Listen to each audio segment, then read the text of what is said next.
What if I told you PewDiePie predicted the Ryan's World controversy years before anyone else caught on? That's right.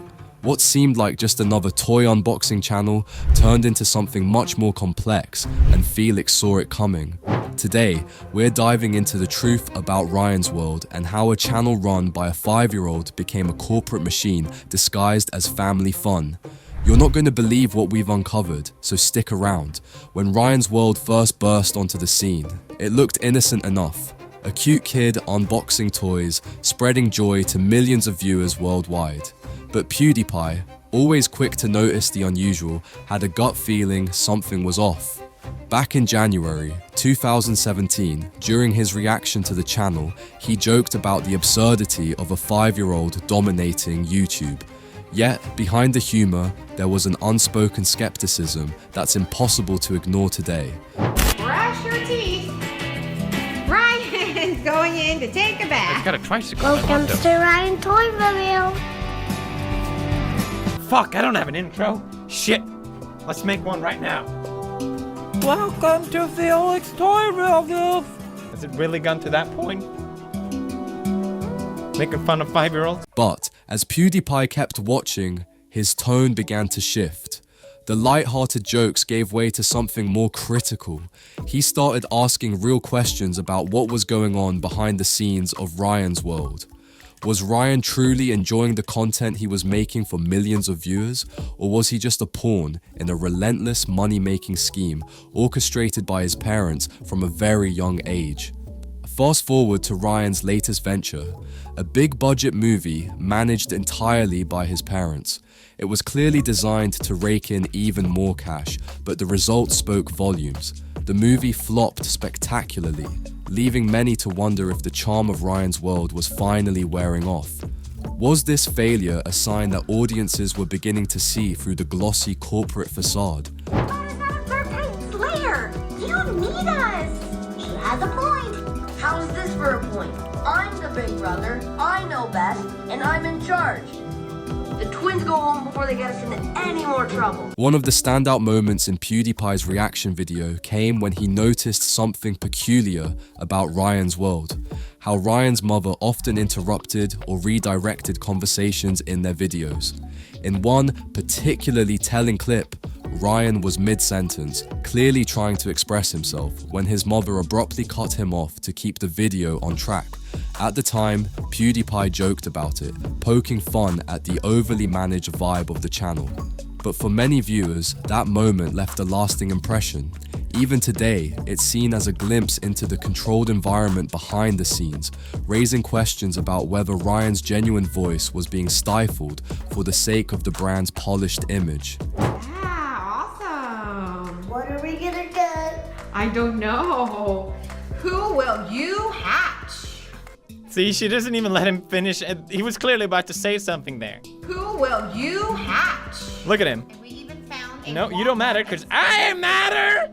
Shut the f up, Ryan! Here's how it looks like when it's open. You can still hear the noises inside. Yeah. Oh my god, I think he came up with that sentence himself and no one else told him to say that. You can still hear the noises inside. Yeah.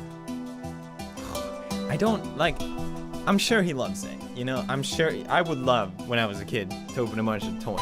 But at the same time, it's like, there's something off about it. It's kind of like seeing child stars on television, because you know, like, their parents are literally forcing them to do it, and it's just something sad about it. You could clearly see it. Ryan didn't look like a kid having fun. Instead, he came across as a child performing for the camera, following a script rather than enjoying himself. Even in the early days of his YouTube career, the content felt tightly controlled and meticulously planned. This became even more evident during a recent podcast featuring Ryan and his parents. While viewers hoped to hear from Ryan himself, they were met with something entirely different. Ryan barely spoke throughout the interview, while his parents completely dominated the conversation. They answered all the questions, mapped out the channel's future, and left little room for Ryan to have his own voice. It was a striking moment that highlighted how much of Ryan's World is run by his parents, further fueling the ongoing criticism surrounding the channel. You know, one thing we're thinking about is we want to make sure we cater toward the existing fan, 5 to 8 years old, already our core demographic. But at the same time, Ryan's growing up, and then he has new interests. We want to cater toward his new interests as well, new field. So maybe we'll start a new one, and then this Ryan's World channel, the existing one, maybe, like you said, animated character could take over a little bit, and we probably start casting some other on-camera kid talent and then on-camera talent who could carry the same essence that Ryan had. You can't tell me Ryan actually wants to be in that situation right now. Sure, it makes sense that a 13-year-old wouldn't take the lead in an entire interview, but something about it just felt off to a lot of people.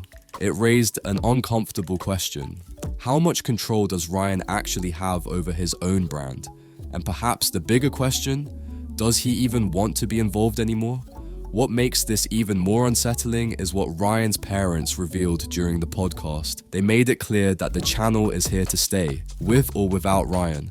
Their plans include transitioning the content towards animated characters or even bringing in new on-camera kids to replace him. Why? Because Ryan's World isn't just a YouTube channel. It's a massive operation supporting over 30 employees, all of whom rely on its success. And that success, as they admitted, has been deeply tied to Ryan's presence since the very beginning. It's a stark reminder of just how much pressure is on Ryan, even as he grows older and might want to move on. I mean, those numbers are crazy. You guys have over 10 different YouTube channels, over 80 billion views across them. You have a mobile game with 34 million downloads. I want to break down Ryan's World from the business side. How big is the team that runs this? And take me through like how you're able to maintain this. Then we'll rewind back to talk about how this all happened. Yeah, for the production side, we own the studio in Houston. It's called Sunlight Entertainment, and we have full-time employee, about 30 to 40 employees, and it breaks down to video editors, producers, animators, voice actors, on-camera talent, script writers. They're all producing contents for YouTube, and some of the stuff is outside YouTube. Ryan's World has essentially been designed to function as a brand that can thrive even without Ryan himself at the forefront. It's not a stretch to imagine his twin sisters stepping into his role someday, carrying on the family business. However, this raises a troubling possibility. If Ryan were ever to speak out against his parents or express dissatisfaction with his childhood, it could deal a massive blow to the brand's image. The sheer pressure of that reality might be enough to silence him, even if he has concerns. During the podcast, another unsettling topic came to light. One PewDiePie had flagged years earlier in his original video, the strange engagement metrics on Ryan's World. Felix pointed out the disparity between the tens of millions of views on videos and the relatively small number of likes and comments they received. Back then, he speculated that viewbots might have been inflating the numbers, although no concrete evidence ever surfaced to prove this. Even today, the channel's engagement metrics seem oddly low compared to its view counts. Critics argue that this anomaly hasn't gone away, fueling ongoing speculation. Others defend the discrepancy by pointing out the channel's demographic, younger children who may not know how to like, comment, or share videos. While this explanation might hold water, it doesn't completely dispel the lingering skepticism surrounding Ryan's World's meteoric success. Have you ever seen a video with 11 million views and 9,000 likes? Please direct me to that video because it doesn't exist. These are not real people. These are not real views. There's only 1,000 comments. Take a video where I had 11 million views. It got 22,000 comments. 22,000? 1,000. Most viewed video has 600 million views. What the fuck? What the PewDiePie also took aim at the channel's heavy reliance on sponsorships, even as far back as 2017. He called out moments where Ryan would enthusiastically promote Walmart exclusive toys, questioning why any child would even care about a product tied to a specific store. And honestly, PewDiePie wasn't wrong. When I was a kid, I didn't care about where the toy came from, I just cared about the toy itself. Felix argued that Ryan's World seemed less about entertaining kids and more about pushing products. The content, he suggested, was designed to sell rather than genuinely engage with its young audience. And looking back, it's hard to disagree. The constant focus on branded toys and partnerships gave the videos an overly commercial feel, blurring the lines between entertainment and advertising. It's clearly they're sponsored by Walmart. It's 100%, it's so clear. Like, watch this video where they're like, we got an exclusive Walmart egg. And we even found a Walmart exclusive version too. Ooh, why would any kid give a shit about that? Explain that to me, okay? Why would any kid give a shit about Walmart edition? It doesn't make any sense. And then you get The Verge posting he took money for Warner Brothers positive game reviews, even though he didn't. Talk about inadequate disclosure. While Ryan's World has improved in disclosing sponsorships more transparently, there's still something unsettling about how heavily the channel leans into partnerships rather than focusing on genuinely entertaining content for children. It often feels less like a channel and more like an endless advertisement. Everywhere you look, especially at Walmart, Ryan's face is plastered on countless products, from toys to toothbrushes. It's as if the brand is inescapable, turning Ryan's World into a marketing machine rather than a platform for creative or engaging content.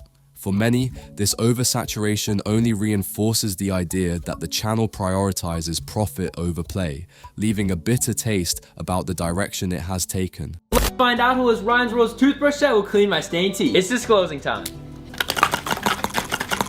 Let's check the before results. It comes with a mystery toy, mouthwash, toothpaste, a manual, and electric toothbrush. And yet, these types of videos have only fueled the growth of the Ryan's World empire, turning it into a seemingly unstoppable juggernaut over the years. But at the heart of it all, one question remains unanswered. What does Ryan really think about all of this? Does he even enjoy making these videos anymore? In interviews, Ryan has expressed a desire to become an animator when he's older, hinting that his true passion lies in creating art rather than performing in front of a camera. Yet, as the face of a multi-million-dollar company run by his parents, the reality is that walking away might not be so simple. With so much tied to his image, does Ryan even have the freedom to pursue his own dreams without the weight of this empire holding him back? That's it for today's video. Thank you for watching.